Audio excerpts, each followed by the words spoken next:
고인의 삶을 이어서 김원식 대중문화평론가와 함께 돌아보겠습니다. 어서 오십시오. 네, 안녕하세요. 네, 매주 일요일이었죠. 국민들을 울고 웃게 했던 원조 국민 MC 송혜 씨가 오늘 영면에 들었습니다. 최근 건강 상태가 어땠습니까? 사실 올해 들어서 이제 1월 달에 이제 병원을 방문했고요. 또 5월 달에도 병원을 방문을 했습니다. 그래서 팬들이 좀 걱정이 많았어요. 그런데 그 가운데 3월 달에 또 코로나19에 확진이 돼서 더 이제 체력적으로 고생을 한 것으로 보여지면 그럼에도 불구하고 활발한 활동을 했고요. 지난주에도 이제 지인들과 같이 또 식사를 하거나 대화를 했기 때문에 오늘 갑작스럽게 이런 일이 일어나서 많은 분들이 좀 놀랐습니다. 어쨌든 그동안 활발하게 활동을 해온 만큼 건강관리를 굉장히 잘한 것으로 이렇게 많이 알려져서 그냥 그대로 있는 것만으로도 굉장히 희망과 꿈을 주었던 분이라고 볼 수가 있겠습니다. 네, 장례식은 코미디언 협회장으로 치러지고 정부는 송혜 씨에게 금관 문화 훈장을 추서한다라고 밝혔습니다. 송혜 씨, 보통 최고령 진행자, 이렇게 최고령 MC로만 알고 있는데 실제로는 가수로 데뷔를 하기도 했고 또 코미디언, 또 영화에도 출연을 했다고요? 네, 사실 원래 그 황해도 해주예술전문학교 출신이거든요. 거기에서 성악을 전공을 했습니다. 그렇기 때문에 원래 이제 노래를 이제 잘 부르시고 또 노래 자랑을 하실 때도 곧잘 이렇게 같이 이제 노래를 부르시기도 하셨거든요. 근데 이제 1955년부터 이제 악극단에서 활동을 하게 됩니다. 이 악극단이라는 것은 이제 코미디도 하고 또 연극도 하고 또 노래 공연, 퍼포먼스도 하기 때문에 굉장히 종합 엔터테이너로서 이제 활동을 해야 되기 때문에 그 내공이 쌓여서 나중에 이제 방송 진행자도 하고 또 구봉서 배상남 씨와 또 이렇게 코미디언도 하게 되는 그런 상황이 벌어졌거든요. 그렇기 때문에 이 노래도 이제 마찬가지입니다. 그 뒤에 최고령 이제 뭐 음반을 낸다든지 그래서 91세의 앨범, 92세의 싱글 고향에 갈 때까지 이런 노래까지 발표를 했거든요. 그렇기 때문에 사실 이것도 신기록이 된다고 저는 생각을 하거든요. 90세에 앨범을 내고 또 전국 투어 콘서트까지 했기 때문에 그래서 다재다능한 엔터테이너였다. 근데 1980년대 이후에는 주로 MC를 많이 봤기 때문에 그 이후에는 우리가 MC로 기억을 하고 있을 뿐입니다. 그 가수 활동하시면서 앨범은 많이 좀 내셨습니까? 앨범은 지금까지 추산하기로는 이제 14개 정도 낸 것으로 이렇게 알려지고 있고요. 1970년대는 너무 입담이 좋아가지고 이 코미디 음반을 따로 내기도 했습니다. 그리고 1967년에 처음으로 이제 앨범을 냈는데 그때는 이제 배호 씨, 김상희 씨라는 이제 쟁쟁한 가수들과 같이 냈기 때문에 우리가 흔히 개그맨이라고 하면 좀 약간 캐롤송 같은 걸 생각할 수 있는데 그런 게 아니고 이제 정통 그런 노래들을 많이 부르셨습니다. 네, 사실 아직도 고인이 이 전국 노래자랑에서 전국을 외치면 또 관중들이 노래자랑 이렇게 화답을 하는 모습이 생생한데 네, 고인이 이 노래자랑, 전국 노래자랑을 MC로서 최고령으로 기네스에 등재가 됐었죠. 예, 그렇습니다. 그래서 1988년에서 시작해서 2022년까지 그래서 34년간이라고 이야기를 합니다. 그래서 만난 사람만 이제 1000만 명에 이른다라고 하는 점이 영국 기네스 레코드에서 높이 이제 평가를 받았고요. 무엇보다도 이 전국 노래자랑을 시작한 나이가 중요합니다.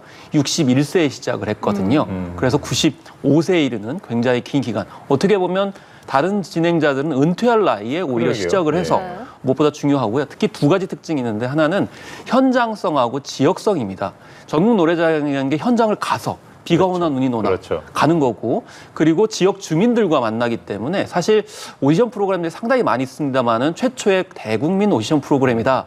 라고 할 정도고 거기서 많은 스타들이 사실 있었습니다. 뭐 송가인 씨, 임영웅 씨를 비롯해가 이찬원 씨도 있고 그런 분들이 많이 배출된 현장에 직접 있었다는 점 이런 점들이 아무래도 그냥 단순히 수치적으로 몇 년간 장수 진행자였다기보다는 그런 밀착된 현장성과 주민성, 지역성이 있기 때문에 그만큼 더 큰 의미가 있다고 볼 수 있겠습니다.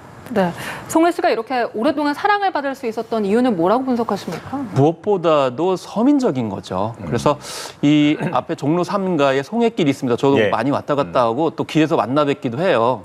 또 거기 2,000원짜리 국밥집을 가서 소주를 드시기도 하고 또 그 근처에 목욕탕도 내시면은 가셔가지고 이제 몸에 노폐물을 빼는 것이 자기 이제 건강을 유지하는 것이다 이렇게 얘기하셨고 또 그 지역에 가서도 그 지역에 목욕탕 먼저 간다고 합니다.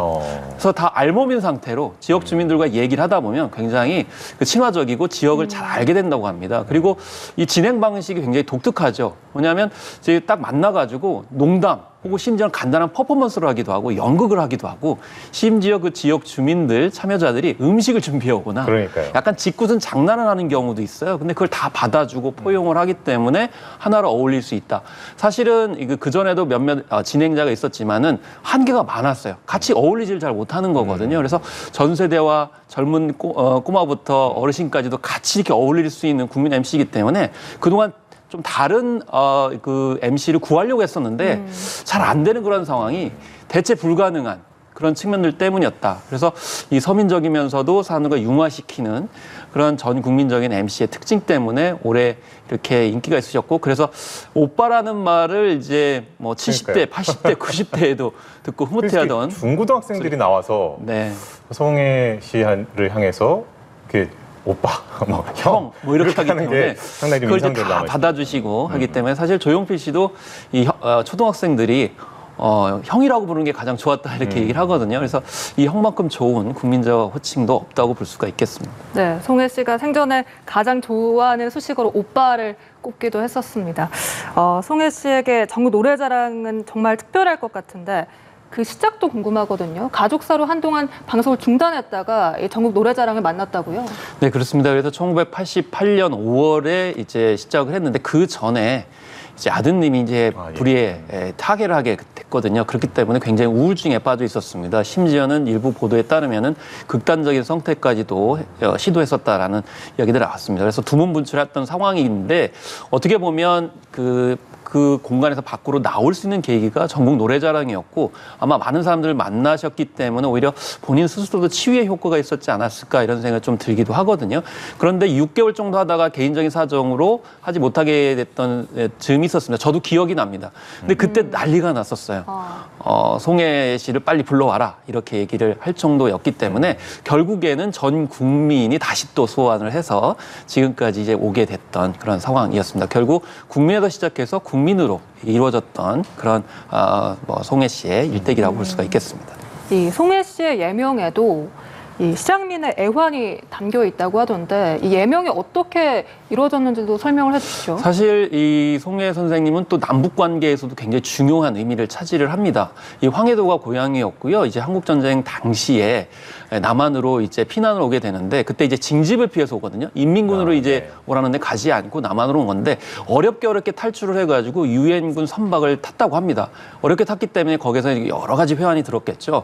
그런데 이 바다를 보면서 이제 부산으로 가는 배에서 송복희라는 이름 대신에 예명을 송혜로 바꾸게 되는데 바닷물로 그때 이제 밥을 해 먹었다고 그래요. 그러면서 야, 이 바다가 나를 어쨌든 살려주었구나라는 어떤 감정이 있으실 겁니다. 그래서 그 뒤부터 송혜라고 하는 이름을 이제 바다 해자입니까? 예, 바다 해자로 이렇게 예명을 하셔가지고 이 예명에도 나름대로 기막힌 현대사의 스토리가 들어있다고 볼 수가 있겠고 부산을 거점으로 해서 활동을 했고 아까 말씀드린 이제 악극단 활동을 통해 가지고 점차 서울로 이제 활동 기반을 넓혔고요. 달성군에는 지금 현재 또 기념관이 있는 상황입니다.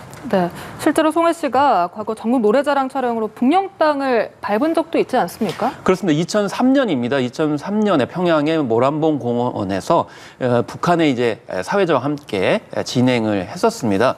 사실 다시 한번 가보고 싶다고 하면은 고향 황해도 재령군에서 전국 노래자랑을 한번 해보고 싶다라고 2018년에 뭐 예능에서 실제로 인터뷰를 하기도 했었거든요. 그렇지만 그 꿈은 이루어지진 못했지만은 뭐 2003년 공연에서는 여동생이 이제 생존하고 있다는 이야기를 들어서 한복을 준비해서 갔다고 합니다. 혹시나 찾아오면은 그 한복을 전해주려고 했었는데 사실은 그때 전해주지 못했다고 합니다. 왜냐하면 이게 좀 약간 기구한 점이 있는데 북한에서는 이제 인민군 징집을 피해서 남한으로 내려왔기 때문에 일종의 좀 안 좋은 감정을 가지고 있는 거죠. 그렇기 때문에 98년 금강산 방문했을 때 2박 3일 때도 하루 동안 내려오지 못하게 하는 그런 일도 있었고 또 북한 공연에서도 좀 약간 좀 냉랭한 반응이 있었다고 그래요. 그렇기 때문에 사실 이 부분을 많이 풀었다고 하면 이산가족 상봉을 풀었다고 하면 굉장히 남북관계 진전에서도 굉장히 의미가 있었을 텐데 그런 점들이 좀 아쉽다라고 볼 수가 있겠습니다. 네, 알겠습니다. 지금까지 김헌식 대중문화평론가와 함께 이야기 나눠봤습니다. 감사합니다. 네, 감사합니다.